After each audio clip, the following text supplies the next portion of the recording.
So last time we talked about how much is enough to elicit muscle growth. Now we're going to talk about how much is too much, like a toupee. Like a toupee is too much. Just give up, okay? Just don't comb it over. Don't put a skunk on your head. Just give up. So the first thing to consider when building muscle is stimulus to fatigue ratio. So how much hypertrophy or muscle building stimulus is generated by the movement in relation to how much fatigue it generates. So exercises with excess fatigue, one, less work can be done, and there's less recoverable stimulus. But two, because you're doing things that generate more fatigue and you can do less total exercises, you're generating less total stimulus, and so you're going to miss out on a small percentage of hypertrophic stimulus or muscle building stimulus each workout, but over time compounded, you're going to miss out on a large percentage because it'll add onto itself every day. So over the long run, training with reps in reserve versus to full muscle failure, we talked about how 1 set per week to muscle failure is enough, right? But now we're getting into optimal and too much, right? So if you train to failure over and over and over again, it's too much. So in the long run, when we're looking at how many total sets you can get done of exercises, how many total reps you can do, how fresh you feel, staying uninjured, things like that, reps in reserve is going to win. That means training until, you lift until like next rep, I'm going to fail. You just rack the weight. Or I probably got 2 more left in me. You just rack the weight, right? Because over time, you're going to end up being able to do more reps in total. And we know from the science that total volume of weight lifted is what matters for muscle volume increase. Let's talk about loads.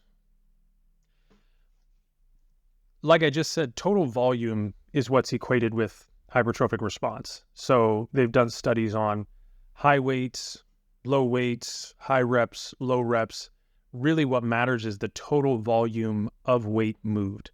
So moving 100 pounds one time is the same as moving 10 pounds 10 times, right? Which generates more fatigue. We can kind of get into that.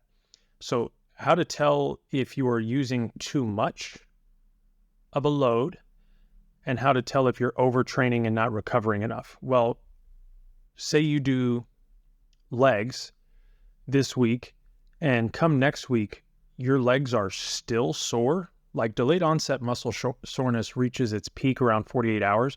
If you're still sore beyond 72 hours, that's a problem, right? But if you get to your next workout of that muscle and you're still sore, you're still tired, and you feel weak, that's a sign. Central nervous system fatigue, like total fatigue, can be a sign. Poor sleep, being in a mental fog, having joint pain. You can get sick from overtraining, right? Because there's so much added stressors on your body that now even simple things like fighting off little bugs become difficult. So now I've got a runny nose, I've got a headache, it's hard for me to breathe, I'm groggy all the time, right? So you can actually end up getting sick from overtraining. And obviously on your core lifts, like RDLs, deadlifts, bench, squats, front squats, incline, overhead press, rows, if you are failing when you're not supposed to, or your working weights feel much heavier than they're supposed to, that's a good sign. And overtraining like this and doing too many sets, too many reps, going to failure too often, just beating yourself down can lead to things like rhabdo and muscle catabolism. And basically what rhabdo is your muscles are going catabolic. So anabolic, obviously you're building muscle. Catabolic, they're breaking the muscle down. That muscle is excreting its proteins and other things into the bloodstream. It gets into your kidneys and can literally kill you, right? So we don't want to overtrain. We want to train enough to stimulate muscle growth and strength responses, but not so much that we are literally killing ourselves. I guess it is 2024, so maybe for some people that's a positive. So I kind of take that back, but don't do it. Talk to somebody. I love you. Some common mistakes, which we've already kind of hit on: training repeatedly to failure. If you get under a squat bar and you do like 10 sets to failure just over and over and over again, that's not an efficient training method. You're not going to see the same results. Your likelihood of injury increases going to total muscle failure, especially doing it repeatedly in one workout. And you're just more likely to end up breaking down the muscle to a point where it can't recover, because there is a maximum recoverable stimulus. There is a point where hypertrophy stimulus reaches its max, and any stimulus beyond that does not elicit any new muscle growth, right? So once you hit that, any extra sets you're doing that day or before that muscle recovers are not generating you any extra muscle, right? So you want to hit enough stimulus to elicit growth, but not, it's a diminishing rate of return, right? Once you hit a certain point, every rep that you keep doing, every set that you keep doing is really not giving you anything except fatigue. Number 2 is overloading in the least muscle building range of motion. So I think about people, and I've done it myself, training for athletics, using bands and chains and things like that. If you think about hypertrophy, where we build the most muscle is in the deepest stretch part of the movement. So in the squat, you are building the most muscle in the bottom of the squat. If you put bands on the rack and attach them to the squat bar, it's heaviest at the top, which is the least muscle building portion of the squat. So you're overloading the part that doesn't actually build as much muscle as the bottom. So you're generating excess fatigue for something that is not giving you excess hypertrophy stimulus. Same thing with chains. Like if you put chains on a bench press and you come down and now all the chains are on the ground, right? So the weight is no longer added to the bar. It's now at its lightest when your pecs are their most stretched, where they should be growing the most. So you're getting less hypertrophic stimulus on your pecs. And then as you press up, that weight comes back in, and now you're generating excess fatigue on your triceps, your front delts, and your chest, but you're not really building any more muscle because you're not in that deep stretch portion. And then a lack of rest and recovery. Training 7 days a week is never going to be a good idea unless 1 or 2 of those days are just like light mobility work, things like that.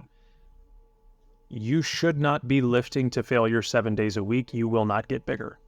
You won't. You just simply won't.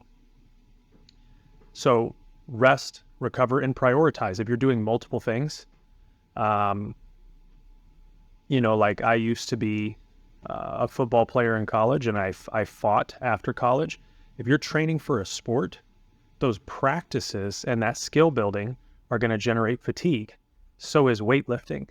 So you can't do both 7 days a week and expect to grow and improve and feel good and feel healthy. You have to kind of prioritize and say, okay, I'm going to lift this many days a week. I'm going to train to this level, but I'm not going to fail because I need energy for my practices, right? You have to kind of prioritize what's important to you and adjust your program around that. So what do you do? I'm telling you about all this stuff.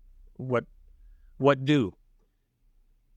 For hypertrophy, for building muscle, building strength is different. But for building muscle, you want to train in a rep range of 5 to 30 reps per set. Ideally, on the core lifts, right? We want to leave reps in reserve. First of all, don't train yourself to fail bench, squat, deadlift, power clean, row. Why would you train yourself to fail that?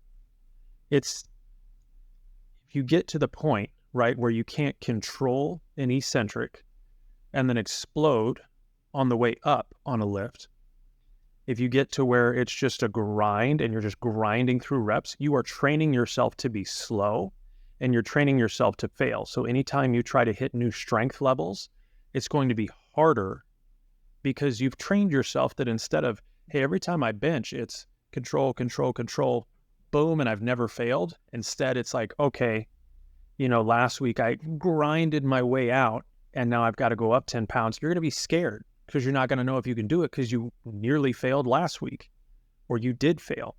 So don't train yourself to fail core lifts, right? We should be succeeding on our core lifts to build not only confidence, but speed, explosiveness, and failure is for your accessories, right? So when you start doing rows and pull-ups and deadlifts, don't fail those. But when you're hitting bicep curls, go to failure on your bicep curls. Who cares, right? They'll recover. You know what I mean? But don't fail the core lifts. Eat adequately and sleep enough. And understand that if you are trying to build muscle, it's probably not a great idea to be in a calorie deficit. If you're in a calorie deficit and you're not sleeping much and you're training to failure all the time, you are going to feel like dog water and you are not going to make any gains. And then if you start to experience this chronic fatigue and you start failing core lifts that you shouldn't be failing, right? Normally I hit this weight for this many sets, this many reps, and this week I failed. Stop. Take a deload. Relax.